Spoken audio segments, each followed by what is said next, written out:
ایک شخص آیا تو اس آکھا کہ حضور بخار ہے وارے آلہ تے لاندھا نہیں پیا۔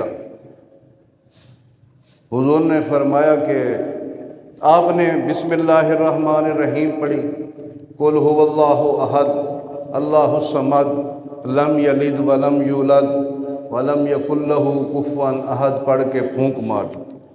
وہ بندہ ٹھیک تھی کہ فوراً وہ بڑا خوش تھی، بڑا دور تو آیا ہے۔ اس نے اتھا مان کے اعلان کر دیتا کہ جے کو بخار ہے وارے آلہ تے آؤ میں تو کو دم کر لیا۔ سارے لوگ جمع تھی کہ جنہوں کو بخار آئی، اس صورت اخلاص پڑھنی شروع کی تھی۔ ایک دفعہ دم کیتا، 2 دفعہ کیتا، 100 دفعہ صورت اخلاص پڑھی، مگر آرام کہیں کو نہ آیا۔ انہاں ناب کے ان کو پھینٹ دیتا، ان دی پھینٹی لا دیتی بے تین سارے نال مذاق کیتے۔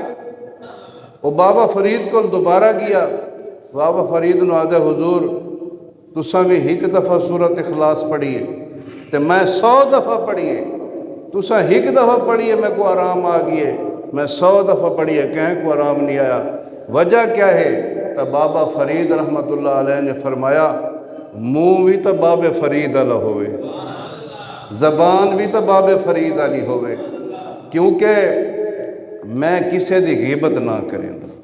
بابا فرید فرمایا میں کسے دی چگلی نہ کھاندا، کسے دی غیبت نہ کریں دا، میں جھوٹ نہ بولیں دا، میں وعدہ خلافی نہ کریں دا، میں کہیں کو دھوکہ نہ لیں دا، کہیں الفراڈ نہ کریں دا۔ اس واسطے میں اپنی زبان نو کنٹرول کیتا ہے، اپنی زبان نو طاقت دیتی ہے، وجہ اللہ دا کلام پڑھتا تو اس اثر پیدا تھی۔